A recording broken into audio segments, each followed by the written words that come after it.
आदरणीय उपस्थित मान्यवर आणि उपस्थित स्वयंसेवक बंधूंनो, आजच्या या वक्ता प्रशिक्षण शिबिराच्या दुसऱ्या सत्रात मला भगव्या ध्वज या विषयावर बोलण्याची संधी आपण दिली त्याबद्दल धन्यवाद. ऋग्वेदात एक ओवी आहे, आरुणम कौतुमग्नी पुरोहितम हवामहे. अर्थात आम्ही त्या अरुणावरती भगव्या ध्वजाला आणि तेजस्वी अग्नीला मार्गदर्शक म्हणून वंदन करतो. त्याग शौर्य तपो ज्ञानम सेवा धर्मश्च नित्यशः एते गुणा समायुक्ता भगवा ध्वज विराजते. अर्थात त्याग शौर्य तप ज्ञान सेवा धर्म हे सर्व गुण भगव्या ध्वजात नांदतात आणि म्हणूनच राष्ट्रीय सेवक संघाने भगव्या ध्वजाला गुरुस्थानी मानले आहे. आता अनेकांना प्रश्न पडतो की भगवा ध्वज म्हणून एखाद्या व्यक्तीला गुरु न मानता भगव्या ध्वजाला का गुरु मानलं? तर याचे उत्तर आपल्या वैभवशाली भारतीय संस्कृतीतच दडलेले आहे. भगवा रंग हा त्याग, तपश्चर्या, शौर्य, ज्ञान आणि वैराग्य यांचे प्रतीक आहे. आपल्या देशातील ऋषीमुनी यांची वस्त्री भगवी. छत्रपती शिवरायांनी स्वराज्याची जी सुरुवात केली ती या भगवा ध्वजाच्या साक्षीनेच. अनेक क्रांतिकारक, संत, समाजसुधारक यांना या भगव्या ध्वजाने प्रेरणा दिली.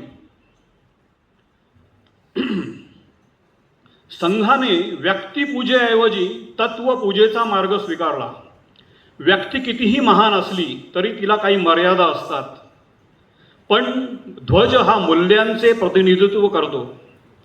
मूल्ये ही शाश्वत असतात, चिरंतर असतात आणि म्हणूनच भगवा ध्वज हा गुरु समान आहे.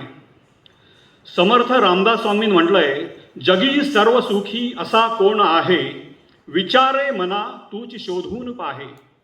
या श्लोकातून रामदास स्वामी आत्मपरीक्षणाची प्रेरणा देतात.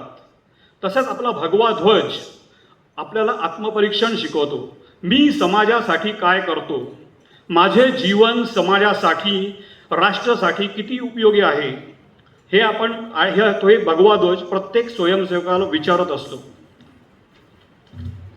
भगवा ध्वज आपल्याला 3 महत्त्वाच्या गोष्टी शिकवतो. त्याग, स्वतःपेक्षा समाज, राष्ट्र मोठे आणि आपल्या श्रमांचा, क्षमतेचा उपयोग आपण राष्ट्रासाठी किती करतो. शौर्य, अडचणी, संकटे, अन्याय यांच्या समोर खंबीरपणे उभे राहणे, सत्य आणि धर्माच्या बाजूने निर्भयपणे राहण्याची प्रेरणा आपल्याला भगवा ध्वज देतो. समर्पण, स्वार्थ बाजूला ठेवून राष्ट्र कार्यासाठी स्वतःला वाहून घेणे. इदन्न मम, हे माझे काही नाही, सर्व राष्ट्राचे आहे, ही भावना आपल्याला ध्वज देतो. भगवा ध्वज हा नुसता कापडाचा तुकडा नाही, तर तो भारतीय संस्कृतीच्या हजारो वर्षांचा इतिहास आहे. तो संत ज्ञानेश्वर, संत तुकाराम, स्वामी विवेकानंद, महाराणा प्रताप, छत्रपती शिवाजी महाराज यासारख्या अनेक राष्ट्रभक्तांच्या त्यागाची आठवण देतो. संघ शाखेत आपण भगवा ध्वज उभे राहताना केवळ प्रणाम करत नाही, तर त्या महान परंपरेशी आपण स्वतःला जोडून घेतो. आज आपल्या समाजात असंख्य आव्हाने आहेत, अडचणी आहेत, जातीभेद, विदेशी सांस्कृतिक आक्रमण, आपल्या संस्कृतीची होत असलेला ऱ्हास. तर आपण जर भगव्या ध्वजाने दर्शवलेल्या मूल्यांवर चालत राहिलो, आपली जीवनात त्याग, शिस्त, चारित्र्य, राष्ट्रभक्ती जोपासली, तरच तो खऱ्या भगव्या अर्थाने आपण भगव्या ध्वजाचा सन्मान करू. व्यक्ती जन्माला येतात, काळाच्या ओघात निघून जातात, पण तत्वे ही अमर असतात. आणि म्हणूनच संघाने व्यक्तीला तर नाही तर त्याग, चारित्र्य, जीवन, राष्ट्रनिष्ठेच्या शाश्वत मूल्य प्रतीक असलेल्या भगव्या ध्वजाला गुरुस्थानी मानले आहे.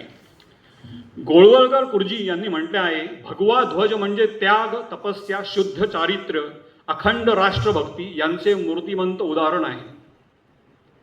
देह त्यागिता कीर्ती मागे उरावी, मना सज्जना हेची क्रिया धरावी. शरीर नश्वर आहे, पण आपल्या कर्तृत्वाची आणि त्यागाची कीर्ती मागे राहिली पाहिजे. भगवा ध्वजही आपल्याला तोच संदेश देतो, स्वतःसाठी नव्हे तर समाज आणि राष्ट्रासाठी जगा. जगा. भगवा ध्वज आपल्याला सांगतो, जगा असे की समाजाला तुमची गरज भासावी, आणि मरा असे की राष्ट्र तुमच्या स्मृतीने प्रेरित व्हावे. त्याग, सेवा, शौर्य, समर्पण, याचे मूर्तिमंत प्रतीक असलेल्या भगवा ध्वजास माझे कोटी कोटी प्रणाम. नमस्ते सदा वत्सले मातृभूमे, त्वया हिंद भूमे सुखम वर्धितोहम. या मातृभूमीच्या वैभवासाठी, समाजाच्या उन्नतीसाठी, राष्ट्राच्या परमवैभवासाठी आपले जीवन समर्पित करण्याची प्रेरणा भगवा ध्वज आपल्याला सदैव देत राहो. भारत माता की जय. वंदे मातरम.